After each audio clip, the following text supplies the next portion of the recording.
Welcome everyone to Season 2 of my Manchester United career on FIFA 19. Before we get into the thick of things here, let's have a look at how our season begins. We start at Wembley against Spurs in the Community Shield final. Then, well, what an opening to the new Premier League season this will be for Manchester United at Old Trafford against Leeds United, one of our biggest rivals. Looking forward to that. Then we travel away to Huddersfield, and then we've got Liverpool, some big games in the month of August, and then we finish up things on transfer deadline day against Newcastle.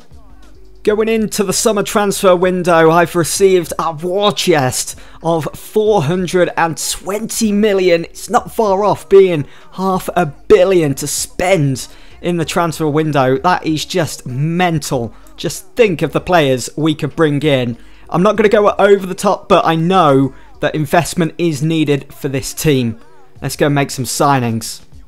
So, unfortunately, I did go ahead and make all of our new signings for the summer, but unfortunately the footage has been lost. Can't edit it at all, so we're going to have to look at the new signings through the finance section here. So annoying. As you know, I always like to do the news feature, and I'm not able to do that this time, but you can see that 161 mil has been spent in the summer. We have been pretty busy. We start off with Phil Jones and Darmian. Both players let their contracts run down. I let them run down.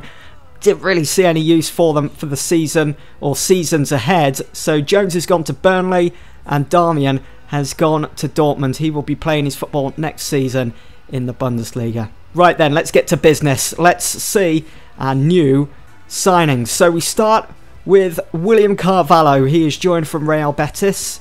He only spent a season in La Liga, but he's now a part of Manchester United. He's signed for 43.4 million. Up next, Yuri Tielemans.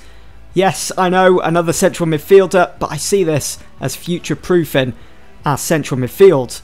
Up next is one player that's been suggested a lot in the comments, and it is De Ligt from Ajax. I hope I'm pronouncing that right. De Ligt. I'm not too sure. We'll just call him De Ligt because he is lit. 35 million from Ajax. I can't wait to get him into the team. And Herrera, unfortunately, has left Manchester United. He's joined at Bayer Leverkusen for 22 million.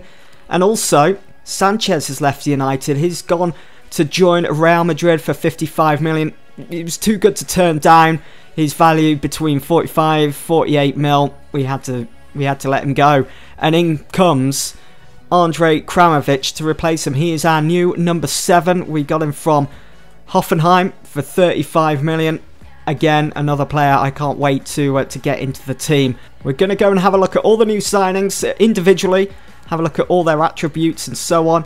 But there was one more departure, and that was Marouane Fellaini. He's left Manchester United to rejoin Everton for 7.7 million. I know at the start of last season I said I wanted to involve Fellaini a lot because he is in real life, but it just didn't seem to work. We had that rotating midfield of Pogba, Matic, Herrera, and we also have Freds quite a few times. I just didn't see any room for Fellaini, so it's the best move really, and I can't wait to see what he does at Everton again. So then, before we have a look at our new signings, Joel Pereira, unfortunately, before our game against Spurs at Wembley in the Community Shield final, has got a broken tailbone. He's out for 4 months, and I had plans for him to be our next backup goalkeeper to De Gea, and he was going to be starting on the bench, starting our Carabao Cup, FA Cup games and so on, but just wasn't to be. Now, just quickly to note, Roshan Williams has also left the club, but on loan. He's joined Benfica, and I'm sure he'll get plenty of game time there, but who knows? This is FIFA, and they don't, for some reason, log stats. Wish they would. Something for them to work on for FIFA 20. Will they, though? Probably not. I suppose we'll just have to wait and see. So, our first signing of the summer was De Ligt. The 19-year-old from Holland has the potential to be one of the best in the world, without doubt. He's another tall, imposing young player, someone that will certainly slot in nicely at the back for United, but I think in real life it's a deal that probably won't go through, especially with relationships between Mino Raiola and the club not being at the best. Up next is William Carvalho, can play as a central midfielder or CDM. I saw this deal as one for taking over from Nemanja Matic, who is getting on a bit. And And I know William Carvalho is at the age of 27 now, but I would still see him as just reaching his peak. He's not past it yet. So we've got him in his prime pretty much. And I can't wait to get him into the team. You know, he had a fantastic World Cup with Portugal in real life. Again, another tall, physical player who could get the job done, following maybe in Matic's footsteps. One thing's for certain, this season, well, the upcoming seasons, it's going to see plenty of healthy competition for a place in our midfield with the players that I've brought in. Again, future-proofing that position as the seasons go on. Now, Yuri Tielemans, I think his potential can rise to about 88, so not too much on his overall already, but he is a career mode monster, 2 deadly feet. He can control his position, he can dictate the flow of a game. Just imagine the carnage him and Paul Pogba are going to cause as the season goes on in midfield. It's going to be immense. Just want to note as well, I don't think I showed this back in January, but Andres Pereira did join Napoli on loan. He's still there, and I think he'll be returning in January again because he did sign a 1-year deal there. So again, another reason why I've brought in 2 new midfielders with William Carvalho and Tielemans. Matty Willock has left as well on loan, and this was an interesting one. Bit of a blast from the past as well. He's gone to Antwerp, which was a feeder club for Manchester United back in the day. And also leaving the club on loan is Callum Gribham. Got no game time at all, and I did have the best of intentions last season, but with us getting knocked out of the Carabao Cup early, he didn't get game time there. With us getting knocked out of the FA Cup, well, Gomez just took his place, didn't he? And finally, our new number 7 on the block is Andre Kramaric from Hoffenheim. At the age of 28, the Croatian has joined United to pretty much take over from Alexis Sanchez. Now, after I made this signing, Martial came to me asking to be Sanchez's replacement. Again, it's going to cause healthy competition for these positions, but when you look at Andre Kramaric's attributes, great ball control, his positioning is brilliant. Could be a player worth trying in that central attacking mid-role. Imagine an attack of Martial, Kramaric, Rashford and Lukaku. Could make things pretty interesting. Elsewhere in the transfer window then, we've seen PSG sell Rabiot to Tottenham. They've signed him for 58.6 million.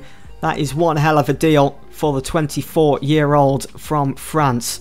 If you remember, they offloaded Christian Eriksen in January to Man City, so a good replacement?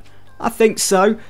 Barcelona have sold Sergio Busquets. He's gone to Bayern Munich for 57.5 million. Will be interesting to see if he can get the business done in Germany as well. There's the deal for Sanchez, who goes to Real Madrid. He will join Memphis Depay there. They did sign Depay in January, if you remember.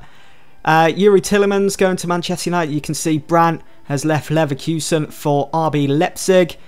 There is William Carvalho moving to Manchester United. I just made these deals one after the other. They just flew in. We got them done. We got them over the line.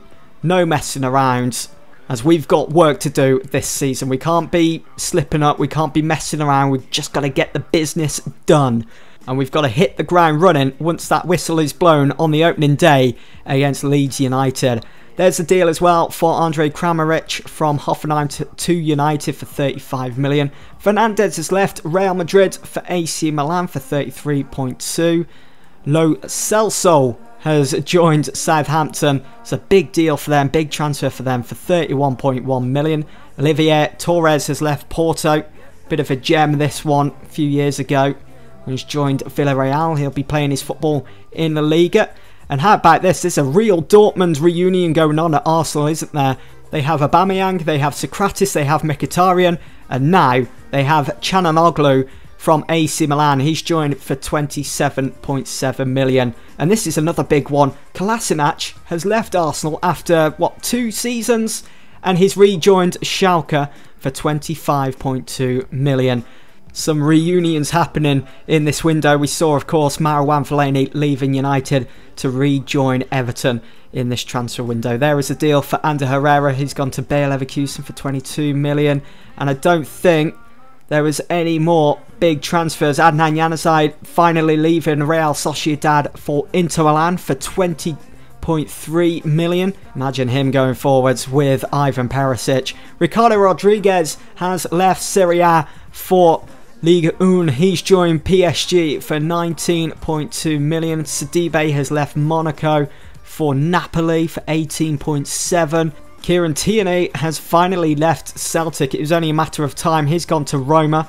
Chelsea have sold Kennedy to Wolfsburg. At least he's not on loan this time. Theo Hernandez has left Real Madrid for Roma. Roma making some deals here. And that is pretty much it for big deals in this transfer window here in the summer. Aaron Moy leaving Huddersfield. We don't have to worry about him being a problem now when we play Huddersfield in just a couple of games' time. Højbjerg leaving Southampton for Frankfurt. That's an interesting one. And Man City selling Danilo to Dortmund for 11.3 million. What an absolute bargain for Dortmund, that. And to think that they already have Darmian on a free as well. It'll be interesting to see how well they get on in the Bundesliga this season. Napoli also signing Bertrand. But again, that's pretty much it when it comes to all the big deals in this summer transfer window so far. Anyway, let's get into our first game against Spurs. It's the traditional curtain raiser then for the new Premier League season. It's the Community Shield final, and we're here at Wembley for Tottenham, the FA Cup winners, against the Premier League winners, Manchester United. The players certainly looking ready for this. Such a stunning view of the arch of Wembley as we are set for the Community Shield final between Manchester United and Tottenham here today. Tottenham, they're quite used to playing around these parts of London after spending a season here not long ago as they wait for their new stadium to be completed, which it has been. We did play there last season and unfortunately we were on the brunt end of an absolute thrashing. Spurs were all over us in that game. Hopefully it's going to be a different story here today for Manchester United as we look to pick up the first piece of silverware of the season. For Mauricio Pochettino, this is the team that he's gone with. Hugo Lloris starts in goal. It's a back four of Serge Aurier. They have Vertonghen, Sanchez and Alaba in there. Look at that midfield. Eric Dyer and Rabiot, Lamela, Ali, Son and Harry Kane going forwards. For Manchester United then, it's David De Gea in goal. There are new signings on display. De Ligt starts alongside Maguire as the two centre-halves. Matic, Tielemans, Pogba in midfield. Kramaric also starts. And Spurs looking to get off to a good start here. That's going to be a free kick then. The referee did allow play to go on, but stops it in the end. Kane swings it in. It's an overhead kick from Son, but it's comfortable for De Gea. It's a really good searching ball to find the run of Son, who destroyed us last season at their ground in the Premier League. Here is Dele Alli now. Quick snap passing from Spurs. Dele Alli forcing his way into that. He's going to run that out instead. First touch of the ball then for Yuri Tielemans. Here at Wembley for Manchester United. Here is Jesse Lingard. It's Valencia. Jesse Lingard making a run now and he's found by Tielemans. Jesse Lingard going to turn onto his left. Whips it in. Looking for Kramaric. Looking for that first goal. Kramaric going to pick up the loose ball. And going to get a counter-attack on the move for Manchester United. Here is Yuri Tielemans. Feeds out wide for Jesse Lingard. United could be looking at the first goal here. It's 2 against 1. What a block that is from Sanchez. Corner then for Manchester United. 25 minutes on the clock. Jesse Lingard swings it in. Almost found the head of Matic and, well, De Ligt hits it. And it's way off target. Matic. Pogba. Here is Romelu Lukaku. Hits it on his left side. Hugo Lloris route to the spot there.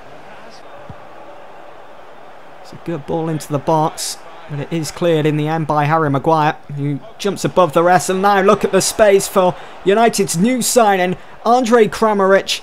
Can he make anything of it? Jan Vertonghen with a vital block there. It's going to be a corner, which Jesse Lingard is going to take. And he's going to direct this towards the penalty spot.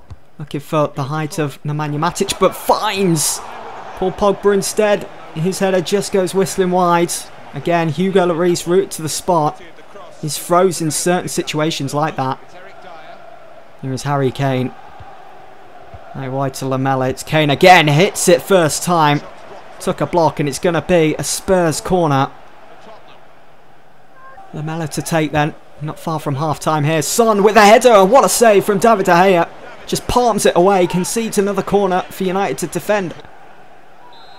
It's going to be Lamela again. That's in to the penalty spot this time. And Shaw clears it off the line. But it's going to stand. Goal line technology says goal. And it's Son that makes it 1-0. That scores once again against Manchester United. Luke Shaw, so very unfortunate. Why isn't he coming forwards for that? Why is he leaning so far back like he's playing limbo? A lot of work to do now then for United. Here is Eric Dyer. Gives it to Dele Alli, who's going to look to double the lead maybe. He does have a pop. Good solid header away from De Ligt. Good clearance from Matic, and it's Lukaku. And gives the ball to Kramaric, but he's got no support going forwards.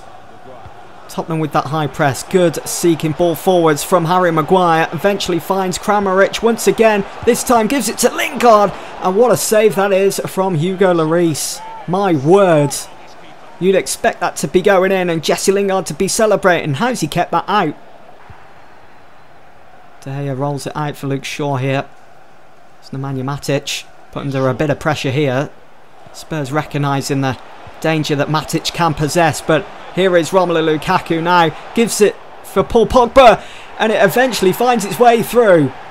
United very fortunate there, Pogba very fortunate. It's 1-1 as we reach the hour mark in this Community Shield final here at Wembley. How on earth did that happen? Crazy goal. I mean, Pogba was in front of the ball as it was coming in, and it's a poor touch from Sanchez. Changes to be made then. Off goes Nemanja Matic. On comes a new summer signing for United in William Carvalho. Son. There's quick feet. Here he is again. Back to Dele Alli. And it's a top save from David De Gea. Picking up where he left off from last season. He made so many crucial saves. And he's just made another one right there. Another change for United then. Off goes Andre Kramaric, who's had a decent start here for United. He goes off to be replaced by Anthony Martial. Good powerful header from William Carvalho. Lukaku receives it. Here is Tielemans. Carvalho bringing creativity to the game, looking for Paul Pogba. Is it 5-6 against, 3 here? And Spurs are still playing around United. Here is Dele Alli. Good ball into the box. And it's easy. It's way too easy for Son. That's his second goal of the game. It's 2-1 Spurs. Is there any stopping this man? Seriously, look at the way he just sticks his foot out. Bang. 2-1. It's all Spurs at the moment. But saying that, United have been pretty decent. It's just been a few individual errors that's cost us this game. Oh, wow. Harry Kane with an absolute worldie on the half volley. It's 3-1 Spurs, and that's pretty much the Community Shield wrapped up for them. Everyone just seems stood stock still. Was that offside as well? Looked a bit offside to me, but it's a fantastic goal from Harry Kane. A very disappointing loss from Manchester United's point of view. How on earth did it finish 3-1 in the end? Just a few moments of quality from Spurs really did cost us the Community Shield here today. I did feel as though Manchester United were the better side, even though we did lose. We played with the right tempo, the right intensity, the right energy. Certainly saw a lot of positive signs from this team heading into the new season, but it is Spurs that walk away with that Community Shield. Very disappointing.